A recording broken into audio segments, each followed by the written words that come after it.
Louis. J'essaye de leur apprendre à se débrouiller pour quand ils partiront de la maison, savoir faire tout. Le débarrassage de la table, ce sont les tâches ménagères et quotidiennes. Il y a une sorte de partage des tâches qui n'est pas spécialement de l'ordre du genre, mais plus de l'ordre des affinités de chacun ou des dégoûts de chacun avec les tâches en question. Surtout comme je vis seule avec eux, j'ai pas du tout envie de cultiver ce sentiment d'être l'intendante ou la femme de ménage dans la maison, et je trouve ça très important qu'on partage ce genre de choses. Ils sont pas à l'hôtel, ils sont pas au restaurant, ils doivent mettre la main à la pâte, ils ont 5 doigts à chaque main et qu'ils ont le même gène à ce niveau-là que le mien, j'en ai pas un de plus qu'eux. Ils sont tout à fait capables de faire la même chose que moi, et donc voilà. J'ai pas l'impression qu'il y a des choses dont mes fils se disent ça c'est un truc de meuf, je le ferai pas, à ma connaissance. Comme Marguerite, Sylvie et Jeanne, j'ai toujours veillé à ce que mes fils participent aux tâches ménagères à hauteur de leurs possibilités et suivant leur âge. Ils nous ont aussi beaucoup vus, leur père et moi, avec une répartition plutôt égalitaire et pas trop genrée des tâches. C'est lui qui cuisine, c'est moi qui bricole. C'est mon mari, quand il est là, qui fait les courses et qui cuisine, il adore ça. Comme chez Laurence. Moi, je peux faire des choses manuelles. Il n'y a pas de... Donc, du coup, il n'y a pas une répartition, que je dirais genrée, en fait. Et le linge, est-ce que... Alors, justement, et j'allais dire, peut-être à une exception près, comme la majorité, c'est le linge. Sauf que mon mari, maintenant, fait quand même pas mal de machines et qu'il s'occupe de ses... Alors, il s'occupe de ses affaires, surtout pour pas qu'elles rétrécissent, mais pas le linge des enfants. Donc oui, donc le linge, je le garde. Les hommes soignent le mal par le mal. Les hommes soignent le mal par le mal.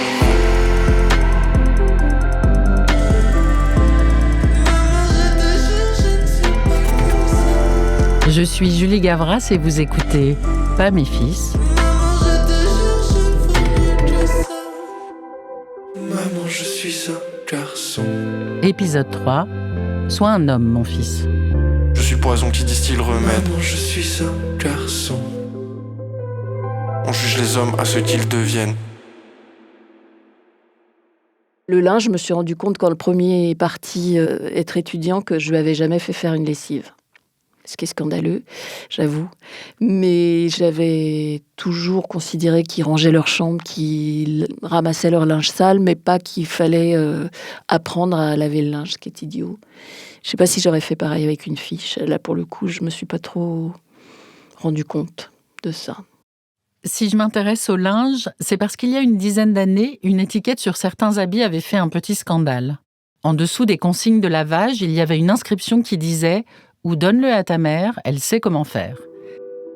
Cette étiquette éloquente se trouvait, entre autres, sur des marques de streetwear populaires chez les jeunes. Ça m'avait scotché. Et pourtant, même si j'ai tenté d'élever mes fils dans une idée de partage, comme Laurence et Jeanne, j'ai oublié de leur apprendre à faire une machine. Erreur rattrapée à l'occasion de la fabrication de ce podcast. Quelque part, j'ai donné raison à cette étiquette. J'ai un fils de 22 ans et une fille de 18 ans. Camille Froide-Vaumétry, philosophe et professeure de sciences politiques, spécialiste des théories féministes.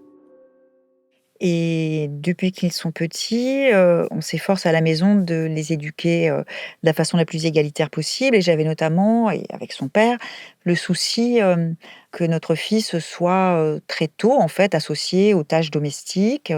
Et on avait eu cette idée, qui a très bien marché, de lui proposer, il avait autour de 10 ans, de lui proposer de faire un repas ensemble, une fois par semaine, jusqu'au jour où il serait suffisamment prêt pour pouvoir se lancer tout seul, et on lui proposerait alors de préparer le dîner pour nous. Et alors, il avait beaucoup aimé cette idée, donc on a commencé comme ça, on a cuisiné une fois par semaine ensemble, et puis un jour, il a fait son premier repas.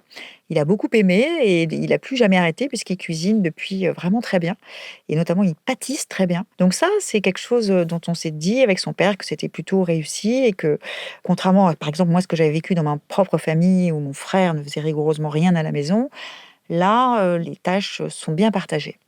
Et puis, il y a eu l'épisode du confinement. On s'est retrouvés tous les 4 à vivre toute la journée et toute la semaine ensemble. Et on s'est rendu compte à cette occasion dans la routine domestique que pour ce qui s'agissait du linge. Notre fille, qui avait donc 4 ans de moins que lui à l'époque, elle savait parfaitement bien lancer une lessive, sélectionner le programme, étendre la lessive correctement, etc. Et lui était absolument dans l'incapacité totale de s'occuper de son linge.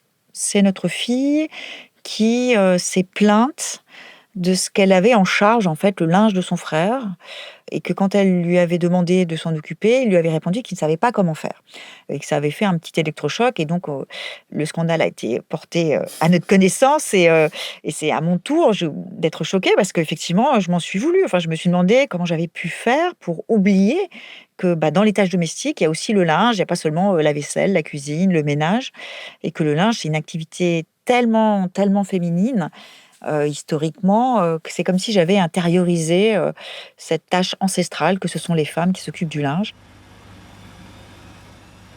Ça me rassure que chez Camille Froide-Vaumétry, qui pense au féminisme depuis beaucoup plus longtemps que moi, il y ait aussi eu des oublis. C'est finalement bien long, tout ce qu'il y a à déconstruire. En plus, quand on est mère uniquement de garçons, on n'a pas de filles pour venir nous expliquer que ça ne va pas ou s'offusquer à raison du déséquilibre dans notre éducation. Personne pour pointer ce qu'on a intégré. Dans le féminisme, on travaille et on lutte depuis des décennies pour mettre au jour et révéler l'intensité des injonctions faites aux femmes, en termes notamment de disponibilité sexuelle et maternelle. Mais le corollaire et le vis-à-vis de ces injonctions, c'est un ensemble aussi de normes et de dictates qui pèsent sur les hommes. Sois un homme. Arrête de pleurer, bonhomme ou pas bonhomme, sois un homme un peu. Alors du côté des femmes, c'est-à-dire du côté de ce qu'on peut appeler la féminité, il y a 3 grands domaines d'injonction qui sont l'injonction à la disponibilité sexuelle, celle au dévouement maternel, et puis la 3e qui est une forme d'injonction à une forme de minoration ou d'infériorité sociale. Et en vis-à-vis de ces triples injonctions patriarcales faites aux femmes, il y a aussi 3 grands domaines d'injonction faites aux hommes. L'injonction à la puissance sexuelle, l'injonction à l'autonomie et à l'accomplissement personnel, et puis l'injonction à une forme de supériorité sociale.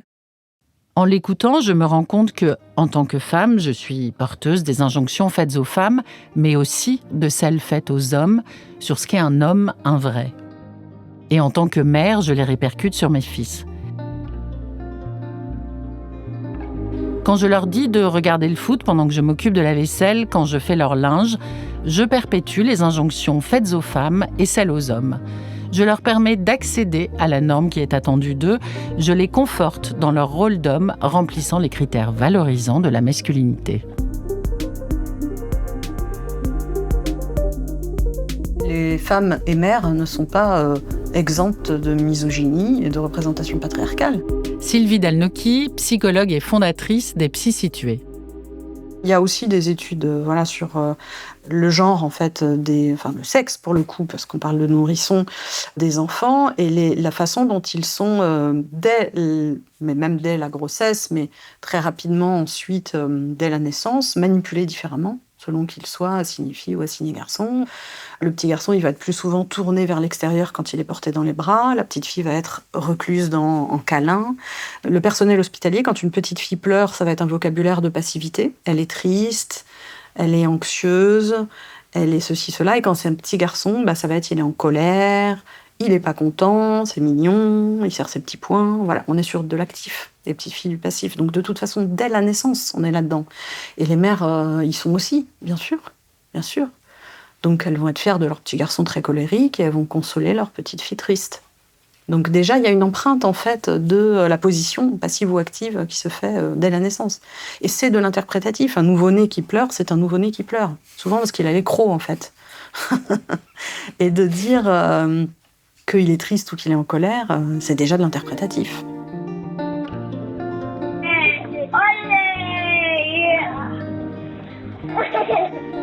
Tout ce qu'elle raconte fait écho à ce que j'ai vécu et à comment j'ai été avec mes garçons depuis qu'ils sont petits. Je me souviens les avoir portés face au monde en kangourou, je me souviens les avoir jetés en l'air pour les faire rire, d'avoir fait des bagarres sur le lit ou même par terre au milieu des coussins du salon. Et ils le font encore aujourd'hui. Bah, Toto, j'étais complètement bloqué. Non, je t'ai fait un truc très connu. C'est ce qu'on appelle la pelote basque. Ah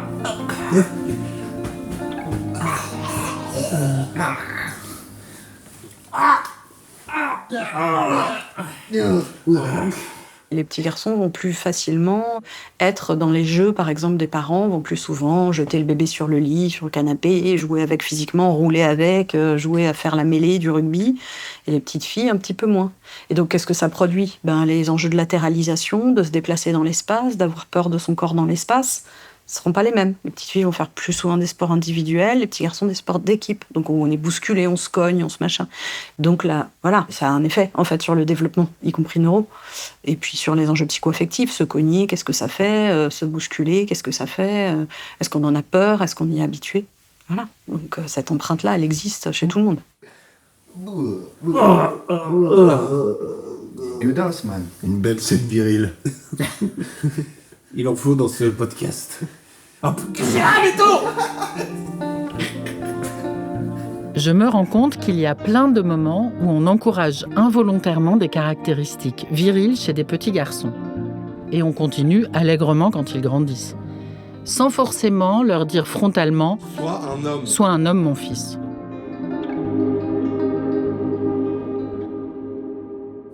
Pourquoi est-ce que ça nous fait marrer de faire des blagues à tendance homosexuelle ?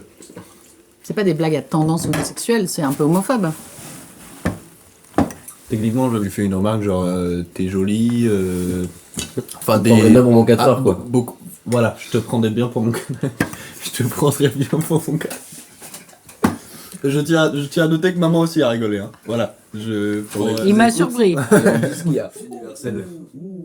Là, je suis avec mon fils cadet et un copain à lui. Ils ont fait le lycée ensemble. Ce copain, c'est un peu notre troisième fils. Il est tout le temps fourré chez nous. Pourquoi est-ce que ça vous fait marrer ces blagues ?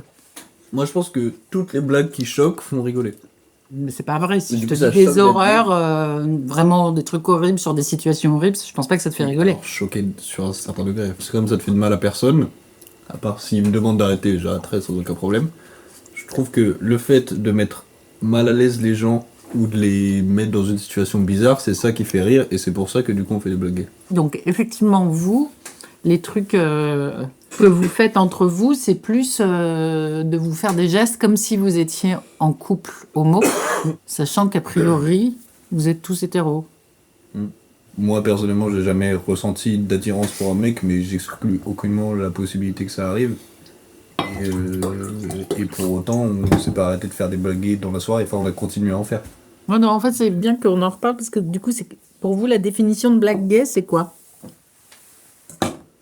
Pour moi, la définition de blague gay, c'est de se traiter d'homo avec un peu de mépris. Tu vois ce que je veux dire ? Pour vous, c'est pas ça. C'est genre, je vais m'asseoir calmement sur les genoux de Bill pendant une soirée. Et après, il le regarde et il lui dit « Je vais te faire un gosse ». Notons que maman a encore une fois rigolé et qu'elle est dans un état de fou rire. Vous êtes très surprenant. Voilà, ça choque, c'est surprenant, c'est ça qui est marrant. C'est ça, on n'envisage pas du tout une relation avec la personne en face. C'est vrai, je me marre. Mais il y a quelque chose qui me dérange avec ces blagues. Eux, comme moi, nous savons qu'il y a encore et toujours des personnes gays qui sont discriminées et même tabassées. En regardant les chiffres fournis par le ministère de l'Intérieur, c'est éloquent. Depuis 2016, les infractions à l'encontre des personnes LGBTQIA+, augmentent de 13% par an. Mais ils font ces blagues et surtout, je ris avec eux. Je vois bien qu'ils ne seront jamais agressifs vis-à-vis d'un pote homo et tout, mais pour moi, il y a quand même quelque chose qui ne va pas et j'arrive pas à savoir où c'est. J'ai parlé de cet échange à Yoram Krakowski, psychologue clinicien basé à Toulouse. Il fait partie des Psy Situés et avec Sylvie Dalnouki, ils ont fondé l'association pour le soin queer et féministe. Je le rencontre chez lui, devant un feu de cheminée, alors que dehors, il pleut des cordes. Ce que j'ai trouvé hyper intéressant dans cet exemple que tu as donné, parce que pour moi, là, c'est vraiment la représentation même du carcan du sexisme pour les hommes cisgenres. Le mot cisgenre désigne une personne dont le genre correspond au sexe assigné à la naissance. Parce que, voilà, il y a plein de travaux qui ont montré à quel point des jeunes hommes à l'adolescence, des hommes cis, peuvent vivre des choses très très fortes dans leur faire groupe avec leur père. Donc il y a de la camaraderie, il y a du soutien. Et dans le même temps, dans ces groupes-là, c'est pas envisageable en fait de se dire je t'aime, tel que c'est, tel qu'on est. Et du coup, exprimer de l'affect, c'est forcément sortir de la masculinité hégémonique. Donc, c'est associé immédiatement à la masculinité marginalisée, gay, d'où, du coup, une performativité homosexuelle qui, à mon sens, leur permet de se témoigner de l'affection. Alors, quand je ris avec eux, est-ce que je ne participe pas à cette idée qu'entre garçons, on ne se dit pas qu'on s'aime ? Est-ce que je ne valide pas l'idée que oui, un mec, un vrai, ça reste bien verrouillé sur l'expression de ses sentiments ? Et du coup, je me pose en bonne gardienne des injonctions patriarcales faites aux hommes. Et du coup, on ne permet pas aux jeunes hommes d'avoir des rapports sincères, intimes, où c'est possible de nommer ses sentiments. C'est ça que ça fait. Dès qu'il y a une personne qui sort de la performance hégémonique, c'est « Ah, c'est trop la honte ».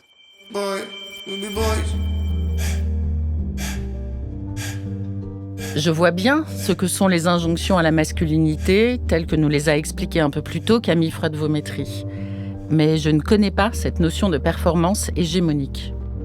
Yoram Krakowski m'explique. La masculinité, ça a été un champ d'études en sociologie qu'à partir des années 90. Et il y a eu, à ce moment-là, 2 grands types de travaux. Il y a le travail vraiment sur la masculinité, où c'était une sociologue qui s'appelle Cohnale, qui est sociologue à l'université de Sydney, qui, en 95, a publié un texte qui s'appelle Masculinities, et il a mis plus de 20 ans pour être traduit en français. Du coup, elle a proposé l'existence de différents types de masculinité. Donc, elle a décrit d'abord ce qu'elle a appelé une masculinité hégémonique. C'est la masculinité dominante, celle qui fait l'objet de désirs, de normes sociales, à une époque donnée, dans une société donnée, et qui représente quand même une norme. Ensuite, elle a décrit ce qu'elle a appelé les masculinités complices.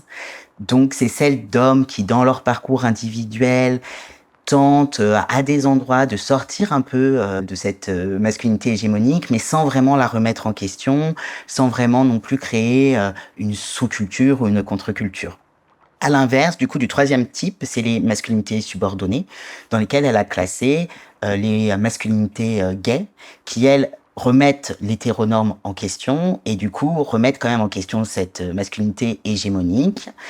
Et enfin, le quatrième type qu'elle a décrit, c'est ce qu'elle a appelé les masculinités marginalisées, et qui sont là vraiment liées aux masculinités racisées, qui, du fait d'une histoire coloniale, d'une histoire occidentale raciste, sont venus pointer des traits spécifiques des masculinités, par exemple noires, en les décrédibilisant, en faisant par exemple des traits sauvages ou des traits liés à une subordination très forte par rapport à une masculinité hégémonique.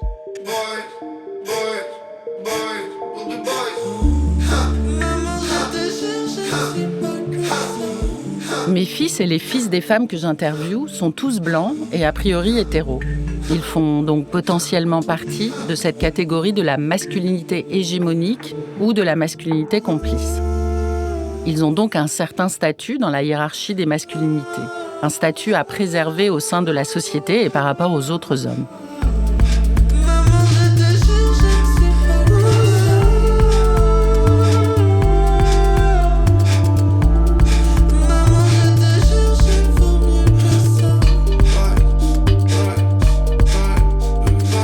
Là, en fait, t'es sur un ordinateur, le téléphone est sur un ordinateur et le téléphone de maman t'enregistre. Du coup, il y a 2 téléphones sur mon ordinateur.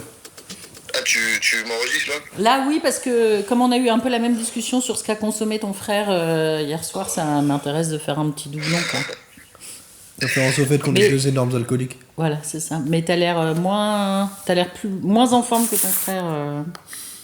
On a d'abord parlé d'alcool. Oui, c'est une petite fixette que je fais. Ensuite, notre fils aîné s'est mis à nous parler de sa coloc, de l'organisation du ménage. Et quand tu dis t'as fait du ménage, tu veux dire juste dans ta chambre ou dans l'appart ? Non, la chambre, ça va, j'ai passé une bonne... Non, dans l'appart, parce que hier, quand on est... Il raconte qu'il a fait le ménage et comme ça n'est pas la première fois, je tâte un peu le terrain pour m'assurer qu'il n'est pas le seul à le faire dans cet appartement madrilène où ils sont 7. J'ai passé la serpillière dans la cuisine et dans le salon parce que c'était un peu dégueu. Et ça, c'est toujours... tu trouves que c'est toujours équilibré ? Derrière mes questions sur le ménage, sur qui fait le ménage dans sa colocation, j'ai une inquiétude un peu lancinante. Comme mon fils est d'un naturel à vouloir arrondir les angles, que tout se passe bien, qu'il n'a pas vraiment de problème avec les tâches ménagères, j'ai peur qu'il se fasse avoir. Ouais, enfin, ça va, moi je suis pas... Non, mais t'as pas l'impression qu'il y en a qui sont plus à fond dessus et... Si, peut-être, mais en tout cas, moi j'en sais rien. Je sais pas. Si j'y réfléchis bien, ça veut dire que je crains que les dispositions non viriles de mon fils ne se retournent contre lui.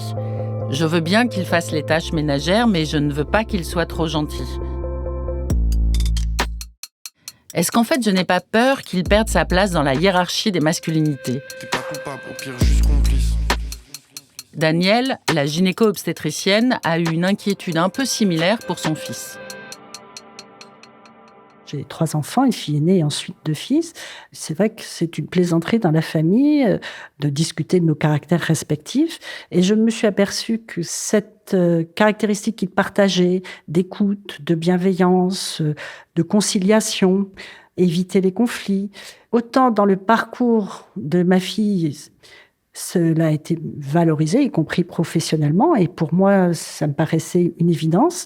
Et autant, ça a été une question concernant le parcours de mon fils, parce que j'avais le sentiment que ça le fragilisait, qu'il y avait un risque d'effacement, alors que cette bienveillance est un atout majeur dans la vie, être à l'écoute des autres, pouvoir partager, savoir travailler en équipe, éviter les conflits, être le conciliateur, c'est quand même une compétence extraordinaire. Mais chez un garçon, ça me paraissait plus difficile à vivre. C'est vrai que même si moi je me suis beaucoup questionnée là-dessus, on ne peut s'empêcher d'avoir intégré certaines valeurs. Et évidemment, chez un garçon, ce que l'on aime, c'est qu'il soit charismatique, qu'il se mette en avant, qu'il avance, qu'il soit dans le pouvoir.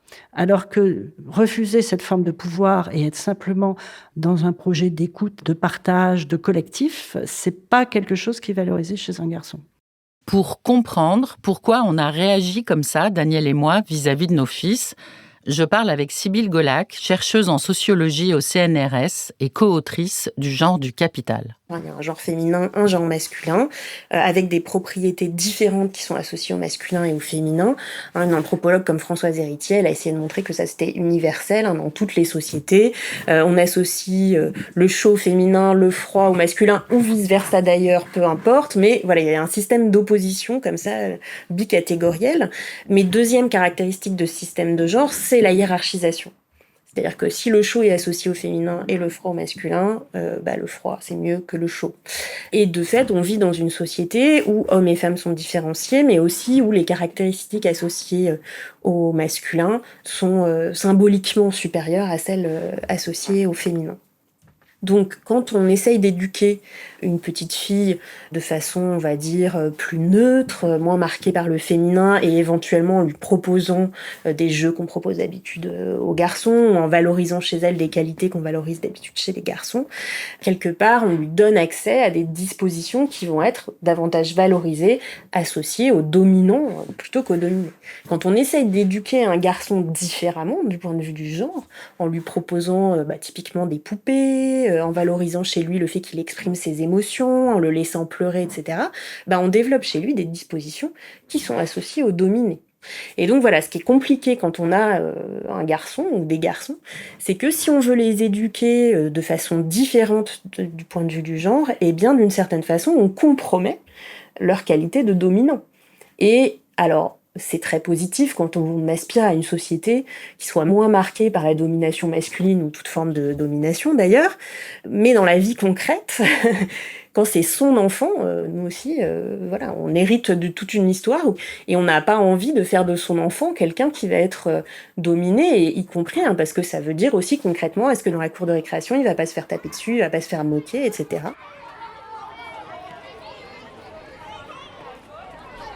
Je ne me suis jamais dit consciemment que j'avais peur de compromettre la qualité de dominant de mes fils, mais qui sait ce qui se loge dans mon inconscient.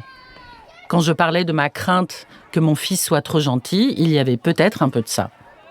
Et ça pose de vraies questions. Moi, je me souviens, mon fils, quand il est rentré au CP, je l'ai emmené choisir un cartable. Il a choisi un cartable rose et je me souviens avoir appelé son père pour lui demander est-ce qu'on le laisse faire ça ? Ce qui est un truc qui ça questionne sur soi-même et en même temps, en se disant clairement, on espère qu'il ne se fera pas moquer dans la cour de récréation, quoi. Et il a gardé jusqu'en CM1, mais en CM1, il a craqué, il a pris le cartable bleu qu'on avait acheté à sa sœur, évidemment, par esprit de contradiction. Maman, j'aimerais devenir un homme qui sait parler, qui sait dire je t'aime. Maman, j'aimerais devenir un homme qui sait se taire, qui sait vivre le seum. Maman, j'aimerais devenir un homme qui cuisine sur la joue trace de sel. Maman, j'aimerais devenir un homme, mais devenir un homme, c'est ça le problème.